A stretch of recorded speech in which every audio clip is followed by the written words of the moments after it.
5ই আগস্টের পরে তিনি জামিনে মুক্ত রয়েছেন।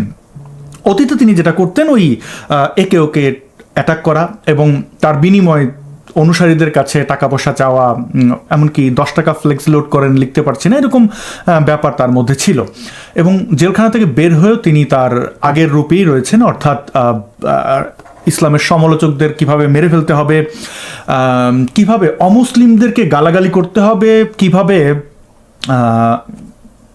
টাকা পয়সা চেয়ে বেড়াতে হবে, সেটা মানে আমি নাস্তিকদের বিরুদ্ধে লিখছি, আমাকে টাকা দেন। যদিও এটিকে তিনি পেশা মনে করেন এবং যাদের কাছে টাকা চান তারা তার নিয়োগকর্তা বা তাদের কাছে সম্ভবত বেতন চান এবং এগুলো বেশ প্রকাশ্যেই করেন। তো যেটা বলছিলাম, তিনি শুধু মানে নাস্তিকদের বা ইসলামের সমালোচকদেরকেই টার্গেট করেন না, অমুসলিমদেরকে বেশ আপত্তিকরভাবেই টার্গেট করেন। হিন্দু ধর্মাবলম্বীদেরকে তিনি টার্গেট করে লিখেছিলেন হিন্দু নারীরা হচ্ছে পতিতা, বহুগামিতায় তারা বিশ্বাস করে, মানে যার তার সাথে শুয়ে বেড়ায় যখন তখন, এগুলো তিনি মনে করেন। তিনি খ্রিস্টানদেরকে টার্গেট করেছেন, নাস্তিকদেরকে তো টার্গেট বরাবর করেই যান। এবং সর্বশেষ তিনি বৌদ্ধ ধর্মাবলম্বীদেরকে টার্গেট করে এটি লিখেছেন। এবং এই লেখার মূল কি, যে গৌতম বুদ্ধ একজন ভিক্ষুক এবং ভিক্ষুক মানুষকে পরিত্রাণ দিতে এসছে, এটি তার কাছে খারাপ লেগেছে। এখন স্বাভাবিকভাবেই যারা ধর্মটর্ম একটু পড়াশোনা করেন তাদের আশ্চর্য লাগবে যে গৌতম বুদ্ধের মতো একজন মানুষ, যিনি কিনা রাজার সন্তান হয়েও রাজপ্রসাদ ছেড়ে তিনি জঙ্গলে চলে গেলেন নির্বাণ লাভের আশায়, এবং তার যে অনুসারীরা বিশ্বের অন্যান্য জায়গা বাদ দিল, বাংলাদেশের দিকে তাকান, কতটা উদার, কতটা মানে এই মারামারি কাটাকাটি থেকে দূরে থাকা মানুষজন, শান্তশিষ্ট, তা তো আমরা জানি। এবং গৌতম বুদ্ধের জীবনী পড়লে আমরা বুঝতে পারি যে মানব সভ্যতার জন্য তিনি কি কি কল্যাণের আহ্বান করেছেন, কতটা উদার ছিলেন তিনি। সেই ব্যক্তিকেও কেন টার্গেটের বাইরে রাখা হচ্ছে না, এটি নিশ্চয়ই আপনাদের প্রশ্ন। এই প্রশ্ন আমারও, কিন্তু উত্তর তো একমাত্র ফারাবি দিতে পারবেন। যে তিনি ইসলাম প্রচার, ইসলামকে রক্ষার মাধ্যম হিসাবে কেন অন্যান্য ধর্ম বা ধর্মের যারা দেবতা রয়েছেন, ধর্মগুরু রয়েছেন বা ধর্মাবলম্বী, তাদেরকে টার্গেট করছেন, গালাগালি করছেন। হ্যাঁ, মেজরিটির পক্ষ থেকে যারা মাইনরিটি, তাদের গালাগালি করার জন্য কোনো যোগ্যতা, কোনো সাহসের দরকার পড়ে না। অর্থাৎ যেহেতু বাংলাদেশে মুসলিমরা মেজরিটি, তো মানে ইসলামিক স্কলার, ইসলামিক প্রিচার হয়ে দেখেনি তো এই মোল্লা মুন্সিরা কি করে, তো এটার জন্য তো কোনো সাহসিকতার দরকার পড়ে না। তারাই আবার বাংলাদেশের বাইরে অমুসলিমদের দেশে গেলে ভেজা বেড়াল হয়ে যায়, মিউ মিউ করে। তো ফারাবি এই কাজটি বেশ নিষ্ঠার সাথে করছেন। এখন গৌতম বুদ্ধকে ভিক্ষুক বলা, এই ফারাবির পেশাটা আসলে কি তা তো বললামই, তিনি ইসলাম প্রচারক এবং আপনারা তাকে তার এই পেশার জন্য বেতন দিয়ে থাকেন। তিনি একজন সফল ব্যবসা বাণিজ্য করা ব্যক্তি বা চাকরিজীবী বলতে পারি। তো আপনারা চাইলে তাকে ডোনেট করতে পারেন। তিনি প্রকাশ্যে নাস্তিকদের জন্য আমার এই হয়েছে, ওই হয়েছে, মামলা খেয়েছে, আমাকে টাকা দেন। আমি ভেবেছিলাম ফারাবি জেলখানা থেকে বের হয়ে ভালো হয়ে যাবেন। আমার তার সাথে জেলখানায় দেখা হয়েছে একাধিকবার। শুরুতেই প্রথম পরিচয়ই দেখায় তিনি কিন্তু সারেন্ডার করেছেন যে না, নাস্তিকের সাথে আমি ইসলাম নিয়ে তর্ক করব না। মানে তিনি বুঝিয়েছেন যে ওকে, আপনি আপনার যুক্তিতে ঠিক আছেন, কিন্তু আমি ওই দৃষ্টিকোণ থেকে আপনার সাথে তর্কে বিতর্কে গেলে হয়তো পেরে উঠব না। আমরা খাবার ভাগাভাগি করে খেয়েছি এবং আদালতে তিনি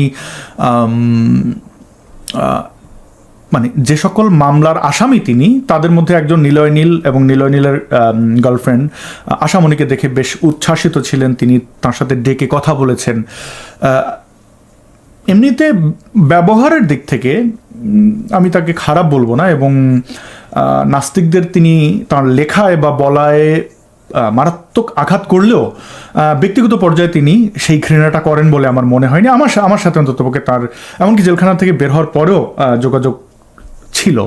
তার একটি বই বা কিছু বই ভারতে প্রকাশ করা যায় কিনা এই বিষয়ে তিনি আমার সাহায্য চেয়েছিলেন। আমি সেটি করতে পারিনি। ভারতীয় মুসলমানরা তার বই প্রকাশ করতে রাজি হয়নি। যাই হোক, ব্যাপারটা দাঁড়ায় কি, আমি তার মুক্তির জন্যও কিন্তু দাবি তুলেছিলাম। আমার মনে হয়নি তিনি কাউকে খুন করেছেন।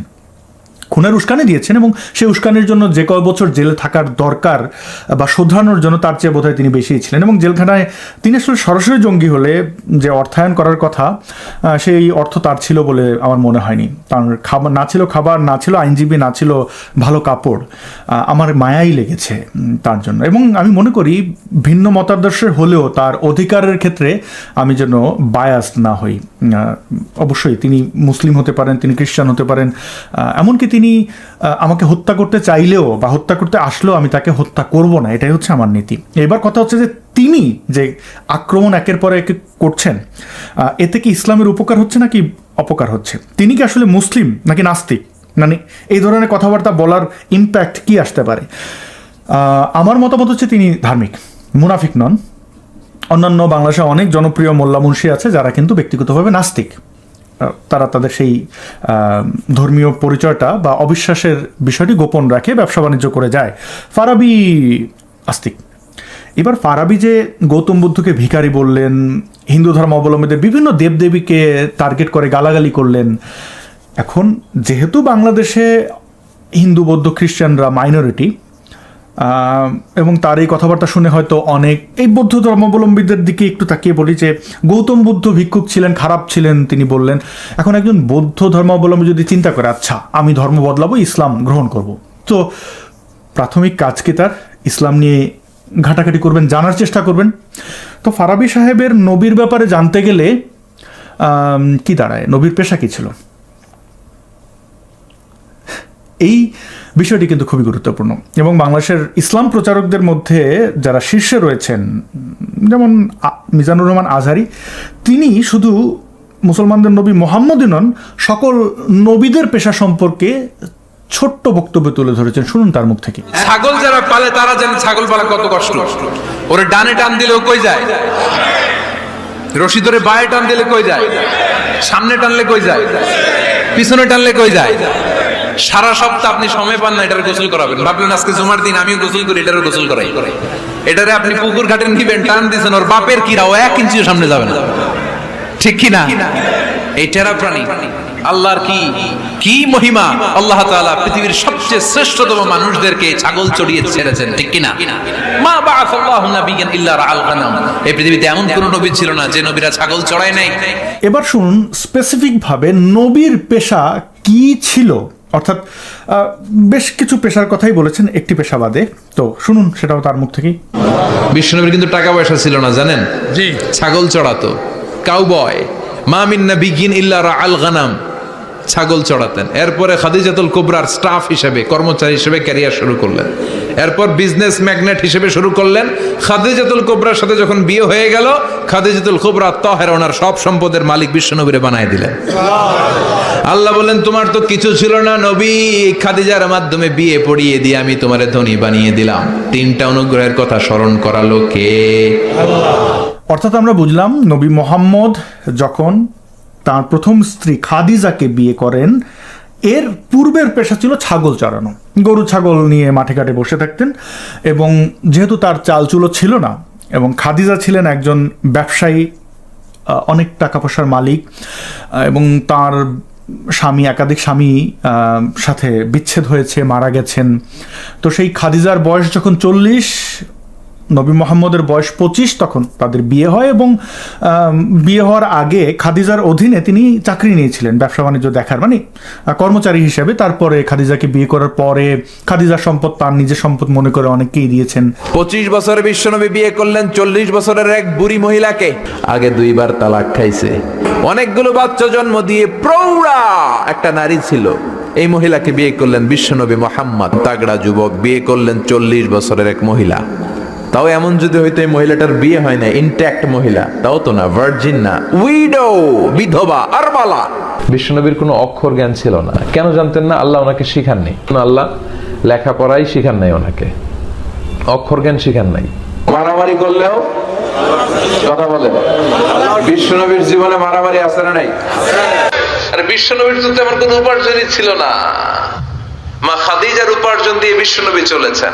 তাহলে প্রথমে ছিলেন রাখাল, ছাগল চড়াইতেন। তারপরে খাদিজার দেখভাল করা, তার মানে ঘর জামাই এক প্রকার, মানে এক প্রকার না, ঘর জামাই তিনি ছিলেন। আর বিশ্বনবীর তো তেমন কোনো উপার্জনই ছিল না, মা খাদিজার উপার্জন দিয়ে বিশ্বনবী চলেছেন। এবং বাংলাদেশের কনটেক্সটে চিন্তা করলে যে খাদিজা ছিলেন সুগার মাম্মি এবং 25 বছরে বিশ্বনবী বিয়ে করলেন 40 বছরের এক বুড়ি মহিলাকে। তাও এমন যদি হইতো এই মহিলাটার বিয়ে হয় না, ইনট্যাক্ট মহিলা, তাও তো না, ভার্জিন না, উইডো, বিধবা, আরমালা। নবী মোহাম্মদ তাঁর অধীনস্থ ছিলেন এবং খাদিজা মারা যাওয়ার পরে তিনি অনেক বিয়ে করেছেন। 6 বছরের আয়েশাকে বিয়ে করে 9 বছরের সময় তার সাথে যৌন সঙ্গম করেছেন, আরো অনেক বিয়ে করেছেন। এই জন্য রাসূল সাল্লাল্লাহু আলাইহি ওয়াসাল্লাম মা আয়েশা সিদ্দিকাকে 6 বছরে বিয়ে করেছেন, ঘরে তুলেছেন কত বছরে? 9 বছর, মুসলিম শরীফের হাদিস। এবং লেটেস্ট গবেষণা যেটা মেডিকেল সায়েন্স থেকে বেরিয়েছে, একটা মেয়ে early she could get the adult, তার অ্যাডাল্টনেস যেটা অ্যাডাল্ট সে হতে পারে মাত্র 9 বছর বয়স। 9 বছর বয়সে she could be full woman. ফাতেমার বয়স তখন 14, আয়েশার বয়স মাত্র 6, মায়ের চাইতেও ছোট। এটা তো দুনিয়ার কেউ মাইনে নিব না। বাইতুল মুকাররমের ইমাম আপনাকে বাংলাদেশ সবচেয়ে বড় খতিব যদি আপনার 6 বছরের মাইয়ের বিয়ের প্রস্তাব দেয়, আপনি কইবেন ওই বেটার ইট বাড়ি দিত। কথা বল না কেন? আর নবীর বয়স তখন 53 বছর। 53 বছর একটা। কিন্তু খাদিজা মারা যাওয়ার পরে এগুলো করেছেন। খাদিজার সাথে সংসারটা বেশ লম্বা সময় এবং নবী মোহাম্মদের বয়স যখন 40 পার হলো তারপর খাদিজা মারা গেলেন এবং তিনি অনেক বিয়ে করা এবং পেশাগত দিক বিবেচনা করলো। অর্থাৎ খাদিজা পরবর্তী তার পেশা ছিল যুদ্ধে পরাজিতদের নারী শিশুদেরকে তিনি গনিমতের মাল হিসেবে নিয়ে নিতেন এবং সেগুলোকে বিক্রি করতেন, অর্থাৎ দাসী বিক্রি করতেন। এখন নারী বিক্রি করাকে আপনি কোন পেশা বলবেন আমি জানি না, অথবা অমুসলিমদের সাথে যুদ্ধ করে তাদের মালামাল নিয়ে নেওয়া, 4 ভাগ করে 1 ভাগ আল্লাহ এবং নবীর ভাগে পড়ে। তো এখন এটাকে আপনি বলতে পারেন যুদ্ধে জয়ী শক্তি পরাজিতদের মালামাল নিয়ে নিয়েছে, এটি তাদের অধিকার। আবার বলতে পারেন যে এটা আসলে আমি 1 বছর আগে এই ভিডিওটি বানালে ফারাবিকে কাউন্টার করে আমি হয়তো এই শব্দগুলো সরাসরি বলতাম, এখন বলছি না, কারণ উদারপন্থী মুসলমানদের আমি আঘাত দিতে চাই না। কিন্তু বাস্তবতা তো এটাই, একজন অমুসলিম যখন ইসলাম জানতে চাইবেন তখন কি জানবেন? নবী যুদ্ধের নামে পাহাড়ের চিপায় চাপায় ওত পেতে বসে থাকতেন এবং বাণিজ্য ফেরত কাফেলাদের মালামাল ইসলামের প্রচার হিসেবে নিয়ে নিতেন। এটাকে ডাকাতি বলা যাবে না, বললাম না আর কি। কি আপনি তার পেশাকে, নবী খাদিজা মারা যাওয়ার পরে কি পেশায় নিযুক্ত ছিলেন সেটি একটু আপনারা খোঁজ নেবেন এবং অমুসলিমরা খোঁজ নিলে তো জানবেনই যে আসলে তিনি কি ছিলেন। টাকা দিয়ে দাসী কিনা হলো, টাকা দিয়ে পতিতালয়ে যাওয়া যাবে না কেন? এই খ্যাপা কে কইছে দাসী কিনা যাবে? বাংলাদেশে দাসী আছে? নাই তো, এখানে প্রথা আছে, কিন্তু যুদ্ধ করা। তুমি মায়ানমারের সাথে যুদ্ধ করো, যতগুলো মেয়ে পাওয়া যাবে এগুলো সৈনিকদের মাঝে বন্টন হয়ে যাবে। কথার কথা আমি কমান্ডার পেয়ে গেলাম 50টা। কথা বুঝছো? তো আমি খুব যে 10টা রাখতে পারবো। এখানে একটা বাড়ি, ওখানে একটা বাড়ি, এখানে 4টা রুম, ওখানে মনে হয় 5-6টা রুম। তো কয়টা হবে? খুব যে 10টা রাখা যাবে, আর বেশি স্পেস নাই আমার কাছে। কৃতদাসের সাথে সহবাস সংসার করা ইসলামী শরীয়ত মতে যাবে কিনা?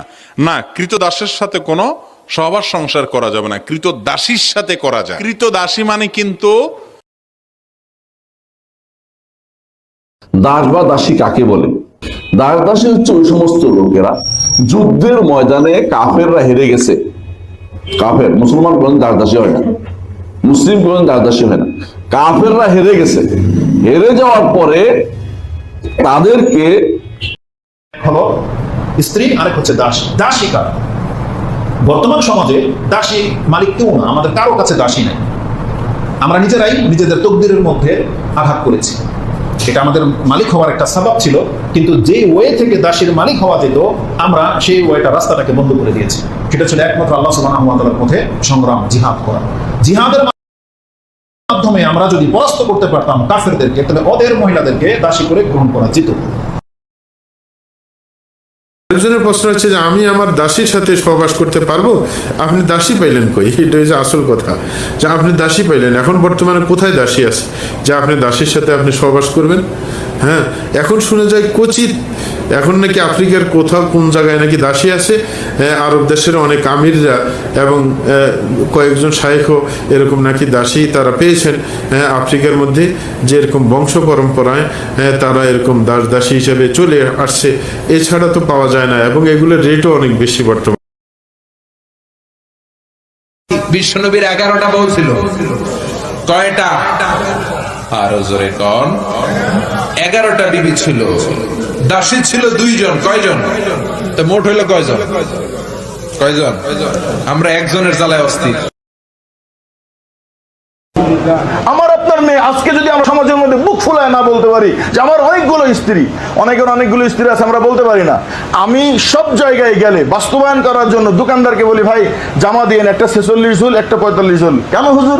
আমার 2টা বউ তো এই জন্য লাগবে 2 রকম। देखो जी, मैं अपने बेटे को गवाह कर रहा हूँ, ठीक है? ये मेरा बेटा है। अगर इंडिया पाकिस्तान की जंग हो गई, माधुरी मेरी होगी, ठीक है? डन करो ये बात, मैं अपने बेटे को गवाह कर रहा हूँ। माधुरी मेरी, अगर इंडिया पाकिस्तान की जंग हुई, पाकिस्तान जीतेगा, मैं माधुरी ले जाऊंगा। আলটিমেট কি দাঁড়ালো? লাভটা কি হলো? মানে গৌতম বুদ্ধ ভালো না, শ্রীকৃষ্ণ ভালো না, সবাই খারাপ, হজরত মোহাম্মদ ভালো, খারাপ? হজরত মোহাম্মদের পেশা কি ছিল? এই প্রশ্নগুলো কিন্তু উঠবে। আপনি যখন অন্যের দিকে ঢিল মারবেন, আপনাকে পাটকেল খেতে হবে। Muhammad had at least 11 wives. He married Aisha at the age of 6 and consummated their marriage when she was 9 and he was 53. That's a pedophile. They call him a prophet. We call him a pedophile. See, in Islam, you're allowed to have up to 4 wives. He had at least 11. Saw a 6-year-old when he was 50. Said, she's beautiful. I gotta have her. That's a grandfather with his granddaughter. He decides, you know what? God told me to marry her, so that's what he tells the dad, and he pays the dad. That means now the dad is selling his daughter into prostitution as a child bride. She's 6. She's still a child. She's not even a young woman. And at 9, he decides, I've waited long enough. এবার আমি একটু উদারপন্থী মুসলমানদেরকে জিজ্ঞেস করি, প্রিয় উদারপন্থী মুসলমান, যখন কেউ ইসলামের সমালোচনা করে আপনারা তো কষ্ট পান স্বাভাবিকভাবে। আপনার বাবা মাকে নিয়ে কেউ সমালোচনা করলে, আপনার রাজনৈতিক মতাদর্শ নিয়ে কেউ সমালোচনা করলে আপনার খারাপ লাগবে। সেই সমালোচনার জবাব হিসেবে ফারাবিরা কি বলে? গিয়ে কোপ দাও, মেরে ফেলো। ফারাবি একই কাজ করলে আপনারা বলছেন যে না, হ্যাঁ, চুপচাপ থাকছেন। এটা আপনাদের ধর্মবিশ্বাস। মানে আপনি মুসলিম হিসাবে অন্যদেরকে গালাগালি, সমালোচনা, অনেক কিছু করতে পারবেন, কোনো সমস্যা নেই। আপনার বেলায় আপনি বলবেন কোপ দাও। অন্যকে আপনি ভিক্ষুক বলবেন, আপনি ওই ইসলাম প্রচারের নামে বা আপনার মতাদর্শ প্রচারের নামে টাকা পয়সা চেয়ে বেড়াইলে সেটা ঠিক আছে। বাংলাদেশে মোল্লা মুন্সিদের পেশা কি? যারা প্রথম যাদেরকেই চেনেন একটু দেখেন তো তাদের পেশা কি। একটা ব্যক্তির পেশা দেখান তো, ওয়াজ মাহফিল, এই ধর্ম ব্যবসা ছাড়া পারবেন? এবার এই যে মসজিদ মাদ্রাসায় মোল্লারা ধরা পড়ে শিশুদেরকে ধর্ষণ করতে গিয়ে, তো এইটাকে কেন্দ্র করে যদি আপনাদের নবী পর্যন্ত যাওয়া হয়, মোল্লারা এই সোশ্যাল মিডিয়ায় বলে বেড়ায় শিশু বিবাহকে আপনি অপরাধ বলতে পারবেন না। রেফারেন্স কি? নবী আয়েশাকে বিয়ে করেছিলেন 6 বছর বয়সে। তো এগুলো তো আসলে কি দাঁড়ালো? আপনি আপনার কুকুর অন্যের দিকে লেলিয়ে দিলেন, আপনার কুত্তা যে অন্যরা কামড় দিল, তারপরে সেই ব্যক্তি যে আহত হইল, আঘাতপ্রাপ্ত হইল, সেই ব্যক্তি কুকুরকে ধরে তো আর কামড় দেবে না, আপনাকে টার্গেট করে সে যে মামলা করলো বা গালাগালি করলো, তখন আপনি বলবেন হ্যাঁ আমারে গালাগালি দিলে কেন? ফারাবি যখন এই ধরনের কথাবার্তা লেখে বলে, তখন স্বাভাবিকভাবেই যারা ভিকটিম তারা তো আপনার নবীকে টেনে আনবে, সমালোচনা করবে কিনা? তখন সমালোচকদের দিকে দায় না দিয়ে আপনি কেন আপনার দিকে তাকাচ্ছেন? আপনার কুত্তা আপনি সামলায় রাখেন না কেন? আল্লাহু আকবার বলে যখন মানুষকে হত্যা করা হয় তখন আপনি কোথায় থাকেন? ফারাবির এই ঘটনায় কোন মুসলিম প্রতিবাদ করেছেন?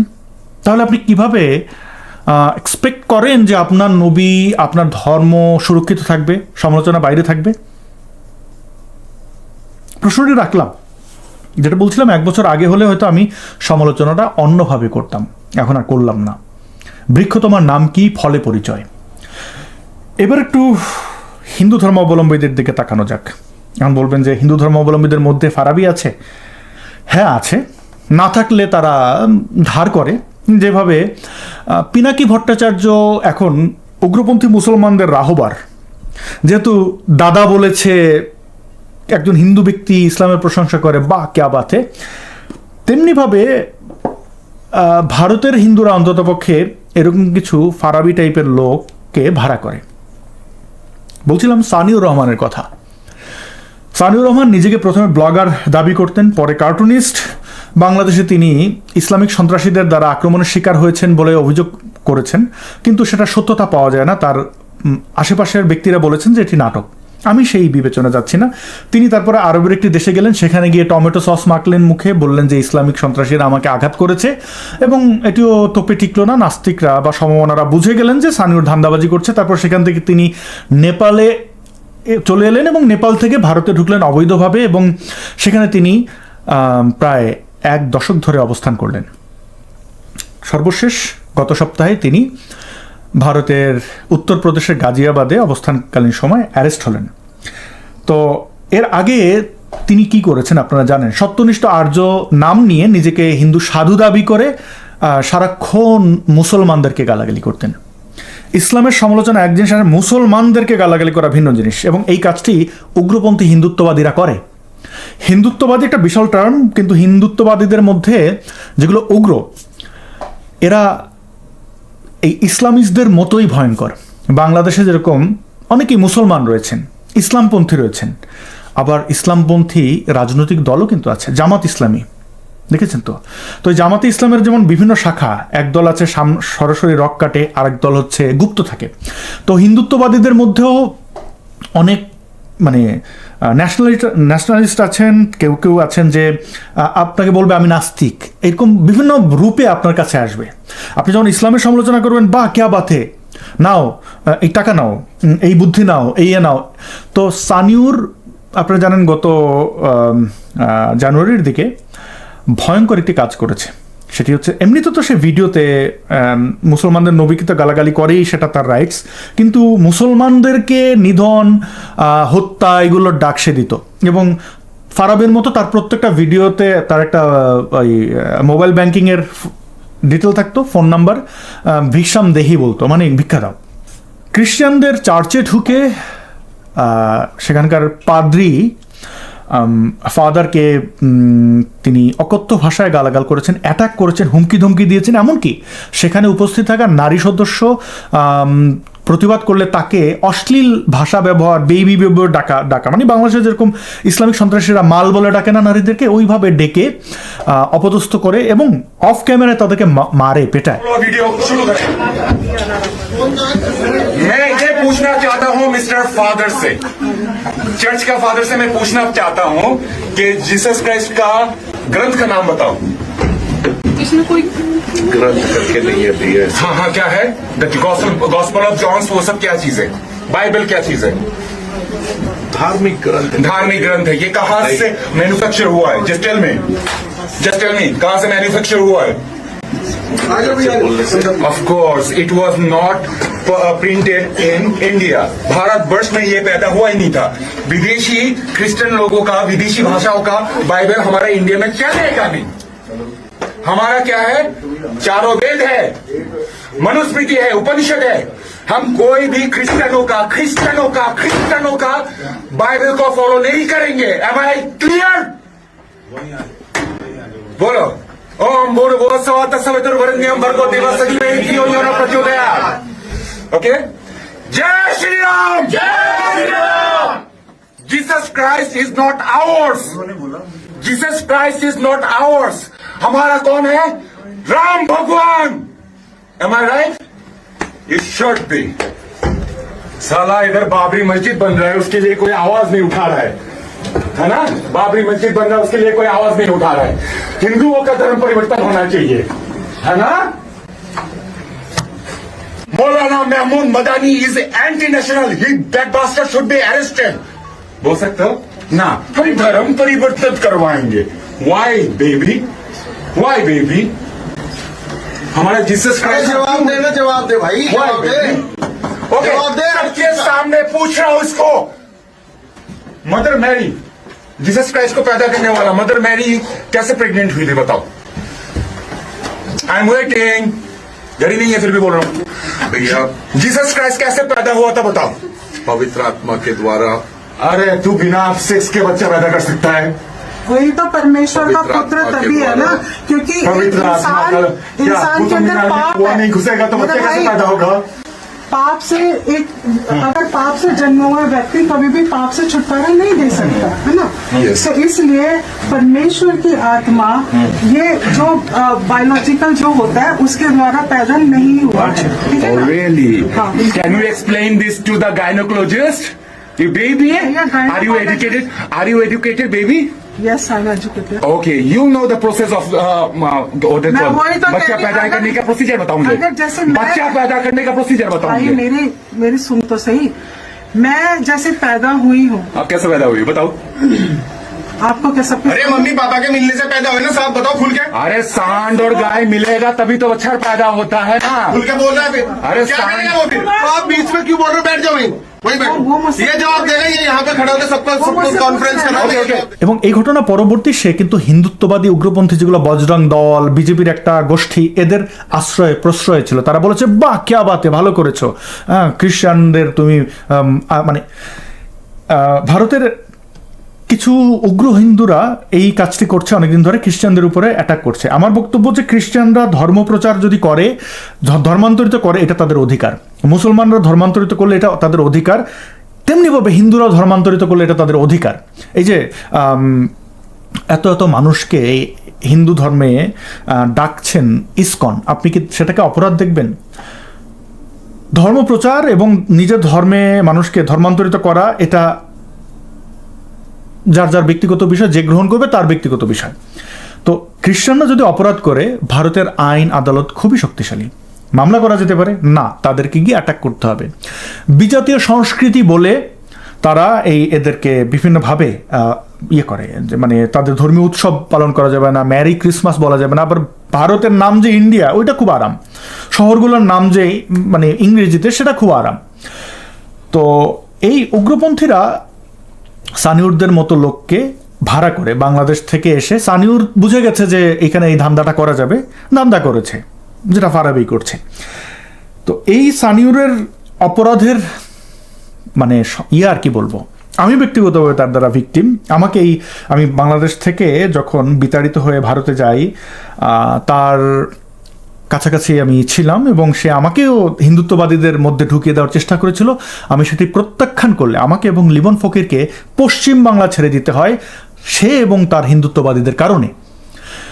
তো যাই হোক, আমি এগুলোর এই সানিউরের অপকর্মের বিষয়ে অনেক আগে আপনাদেরকে সচেতন করেছি। সর্বশেষ তার এই খ্রিস্টানদের উপরে আক্রমণ, তাদের উপরে মানে ফিজিক্যালি অ্যাবিউজ করার ঘটনাটি আমি বেশ অবাক হয়ে গেছি। বিবিসির একটি রিপোর্ট দেখছিলাম, আরও ভারতের স্থানীয় পত্রপত্রিকাগুলো লিখেছে বেশ এই বিষয়ে। তো জানুয়ারির দিকে আমার সাথে ভারতের এবং আন্তর্জাতিক, ভারতে বেশ তারা এই সংবাদ মাধ্যমটি বেশ সক্রিয় এবং আন্তর্জাতিক সংবাদ মাধ্যম এটি, তো তাদের একজন সাংবাদিক আমার সাথে যোগাযোগ করেন সানিউরের ব্যাপারে। তিনি সামহাও বুঝতে পেরেছিলেন যে সানিউরের অপকর্ম সম্পর্কে আমি ডিটেলে জানি। আমি তাকে সাহায্য করেছি, তথ্য দিয়েছি এবং সর্বশেষ দেখলাম যে সানিউর অ্যারেস্ট হয়েছে। এই অ্যারেস্টটি র্যান্ডম নয়, তার ব্যাপারে ভারতীয় গোয়েন্দা সংস্থা ভালো করে খোঁজখবর নাকি নিয়েছিল এবং তার অতীতের একাধিক নারীদের উপরে হিংস্র হওয়া, মানে মানুষের ব্যক্তিগত বিষয় সামনে নিয়ে আসে, এমনকি সে তার স্ত্রী সন্তানদেরকে সামনে রেখেও তার ধর্ম ব্যবসা চালিয়ে গেছে, যে দেখো আমার কি কি সুন্দর সুন্দর বউ ছিল, বাচ্চা ছিল, হাম সব কুছ ছোড় কে সাধু বান গয়া, হামে পয়সা দো, মানে কিছু নবী দাবি করে ফেল, বা ভগবান নিজেকে হয়তো সামনে দাবি করতো কলকি অবতার, সেটি ভেস্তে দিয়েছে ভারতীয় আইন শৃঙ্খলা রক্ষাকারী বাহিনী। তারা অ্যারেস্ট তাকে করেছে এবং তার কাছে বাংলাদেশের একটি পাসপোর্ট এবং অবৈধভাবে থেকে এই ভারতের কার্ড জালিয়াতির মাধ্যমে বানানো, অর্থাৎ আধার কার্ড এবং অন্যান্য আইডেন্টিফিকেশন জালিয়াত, মানে ডুপ্লিকেট বানানো। এখন সে জেলে রয়েছে, হয়তো তাকে একটা লম্বা সময় শাস্তি পেতে হবে। এবং এই অপরাধীদের রক্ষা করার জন্য হিন্দুত্ববাদীদের মধ্যে একটা উগ্র অংশ প্রাণপণ চেষ্টা করে গেছে এবং সর্বশেষ সত্যের জয় হয়েছে। সে কিন্তু মানে ভারতের এটাই সৌন্দর্য, আইন আদালতের ঊর্ধ্বে কেউ নয়। যত বড় হিন্দুত্ববাদী, তুমি যত বড় খারাপ হও না কেন, যত বড় বর্বরই হও না কেন, তুমি আসলে খুব একটা বেশি দূর যেতে পারবে না। বাংলাদেশে যদি আইনের প্রয়োগ এরকম থাকতো তাহলে ফারাবিরা এইভাবে ঘৃণা ছড়াতে পারতো না। আমরা কি বুঝলাম? ধর্ম ভিন্ন হয় কিন্তু এই উগ্রপন্থীরা একই দিকে ধাবিত হয়। এরা দেখবেন যে নিজেকে শ্রেষ্ঠ, নিজেরটা ভালো, নিজেরটা বেস্ট, অন্যেরটা খারাপ, এটা প্রমাণের জন্য ঘৃণা সমাজে ছড়ায়। ঘৃণা ছড়ালে যেটা হয়, উভয় পক্ষেরই ক্ষতি হয়। ইসলামিক সন্ত্রাসবাদের দমনের জন্য উগ্র হিন্দুত্ববাদ কোনো সমাধান নয়, কোনোভাবেই নয়, এবং এটি বিশ্বের কোনো দেশের জন্য, কোনো সমাজের জন্যই ভালো নয়। অর্থাৎ সব জায়গায় একই রেজাল্ট আপনি পাবেন। তো যারা এটার চাষাবাদ করেন তাদেরকে একটু ভাবার অনুরোধ করব। যেমন আমি একটু আগে উদারপন্থী মুসলমানদেরকে ভাবতে বললাম, তেমনিভাবে উদারপন্থী যারা হিন্দু রয়েছেন তাদেরকেও আমি ভাবতে বলি যে আপনারা কি করছেন, কি চাইছেন। কাটা দিয়ে কাটা তোলা এই প্রবাদটি সব জায়গায় চলে না। আপনি কতটা উদার, আপনি কতটা বুদ্ধিমত্তা দিয়ে এই বিষয়গুলোকে ডিল করবেন, তার উপরে নির্ভর করে আপনার ব্যক্তিত্ব। নিরপরাধ ব্যক্তি, একজন মুসলমান হলে তাকে ঘৃণা করতে হবে, একজন ব্যক্তি হিন্দু হলে তাকে ঘৃণা করতে হবে, এটা না আসলে এখন কোনোভাবেই বাস্তবিক নয়। আগেও ছিল না। পৃথিবীতে সবচেয়ে বেশি মানুষ হত্যার শিকার হয়েছেন ধর্মীয় যুদ্ধে। তো আমরা অতীত থেকে শিখি না, এটি হচ্ছে সমস্যা। আমি হিন্দুদের উদাহরণ টানলাম, মুসলমানদের, এবার একটু নাস্তিক বন্ধুদেরকে বলি। প্রিয় নাস্তিক বন্ধুগণ, আপনার আশেপাশে অনেক হিন্দুত্ববাদী ঘাপটি মেরে আছে। যেহেতু আমি বাংলাদেশে একজন অ্যাক্টিভিস্ট, আমি এগুলোর মধ্যে দিয়ে গেছি। নিজেকে দেখবেন নাস্তিক পরিচয় দিয়ে, পরিচয় গোপন রেখে, তার ছবি টবি কোথাও দেখাবে না, আপনার কাছে এসে বলবে, আচ্ছা তুমি ইসলামের সমালোচনা করছো, বাহ কি সাহস তোমার। হয়তো আপনাকে কিছু টাকা পাঠাবে বিভিন্ন সাহায্যের নামে, যে আচ্ছা তুমি এটা একটু কিনে নাও, তুমি একটা ভালো একটা ফোন কেনো, এই নাও টাকা।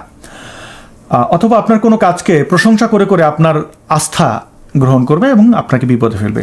সেরকম একটি ঘটনা মুফতি মাসুদ, শুনছি তার নামে টাকা পয়সা তোলা হচ্ছে, কিছু টাকা অবশ্য দেওয়া হচ্ছে, কিন্তু তার পরিবারের সদস্য, আমি নামটি নিতে পারলাম না, তো মাসুদ ভাইকে মুক্ত করার জন্য তার কাছে কোনো টাকা পয়সা যায়নি। এবং মুফতি মাসুদ এই হিন্দুত্ববাদী একটা চক্রের একটা দুইটা ব্যক্তির কারণে তিনি খুবই ভালনারেবল সিচুয়েশনে আছেন। ওনাকে আমি মুক্ত করতে শুরু থেকে চেষ্টা করছি। আপনারা দেখেছেন আমার ভিডিওসগুলো, আমি তাকে যা যা পরামর্শ দিয়েছিলাম সেগুলো আগে বহুবার স্পষ্ট করেছে যে পুলিশে ওইখান থেকে ছাড়া পাওয়ার পরে, মানে যখন তাকে অ্যারেস্ট করে পুলিশ 24 ঘন্টার ভিতরে ছেড়ে না দিয়ে তাকে আটকে রাখার পরে আমরা অনেক চিৎকার চেঁচামেচি করেছি, প্রতিবাদ করেছি। তারপরে পুলিশ ছেড়ে দিল, আবার পুলিশ ডাকলো, তাকে সেখানে যেতে মানা করেছে। ওই হিন্দুত্ববাদী একজনের পরামর্শে এবং নির্দেশে তিনি আবার পুলিশের কাছে গেছেন এবং এখন তিনি জেলে আছেন। এই জেলে তাকে রেখে ব্যবসা করা হচ্ছে। এবং যদি কেউ এটাকে এই অন্যায় বন্ধের জন্য যাচ্ছেন, ইনক্লুডিং মি, তাকে অ্যাটাক করা হচ্ছে চরিত্র হননের জন্য ব্যক্তিগত পর্যায়ে। এদের তো আসলে ওই সাহসটা থাকে না যে প্রকাশ্যে এসে বলবে যে এইটা ওইটা, এর কাছে গিয়ে ওর কাছে গিয়ে এরকম বিভিন্ন নোংরামি করবে যেন আপনি এখান থেকে সরে আসেন। তো মুফতি মাসুদের এই বিষয়টি আসলে খুব দুঃখজনক। এই হিন্দুত্ববাদীদের কারণেই তিনি জেলে গেলেন। নির্বোধ হিন্দুদের কমপ্লেইনে তাকে ইসলামিক সন্ত্রাসী মনে করে পুলিশ আটকে রাখা, সবই আপনারা জানেন। তো ভিকটিম কারা হয়? মানে এই অপরাধীদের কারণে, এই বদমাশগুলোর কারণে নিরপরাধ মানুষ বুঝে হোক না বুঝে হোক বিপদে পড়ে। মুফতি মাসুদ সেই পাল্লায় পড়ে, মানে তিনি বিশ্বাস করেছিলেন, আমিও ওই হিন্দুত্ববাদীটাকে বিশ্বাস করেছিলাম, এবং আমি যখন তার আসল রূপ বুঝতে পেরেছি তখন সেও বুঝতে পেরেছে আমি তার বিষ-দাঁত দেখে ফেলেছি। আর নাস্তিক বন্ধুরা, আপনারা সাবধান থাকবেন। কেউ এসে মানে পাশে ঘিসতে চাইলেও দেখবেন যে সে কে, তার উদ্দেশ্য কি। আপনাকে বলবে আমি নাস্তিক, আমি এই, আমি সেই, আমি জমিদারের পুত, কিন্তু সাবধান থাকতে হবে, না হলে অনেক বড় ক্ষতি হয়ে যাবে। চলুন আমরা সমাজে ঘৃণা বন্ধ করি। যখন দেখবেন আপনি ঘৃণা বন্ধ করতে গেলে কেউ বাধা দিচ্ছে, তার সাথে বন্ধুত্ব বন্ধ করে দেবেন, কারণ সে আপনার ভালো চায় না। বিদ্বেষ দিয়ে বা সহিংসতা দিয়ে আসলে তেমন কিছু করা যায় না যেটা উদারতা দিয়ে করা যায়। অনেক অনেক ধন্যবাদ ভিডিওটি শেষ পর্যন্ত দেখার জন্য। অনেক ভালো থাকবেন। দেখা হবে নতুন কোনো প্রসঙ্গে, নতুন কোনো দিনে। আজকের মতো এখানেই বিদায়। ভিডিওটি শেয়ার করারও অনুরোধ জানিয়ে রাখলাম।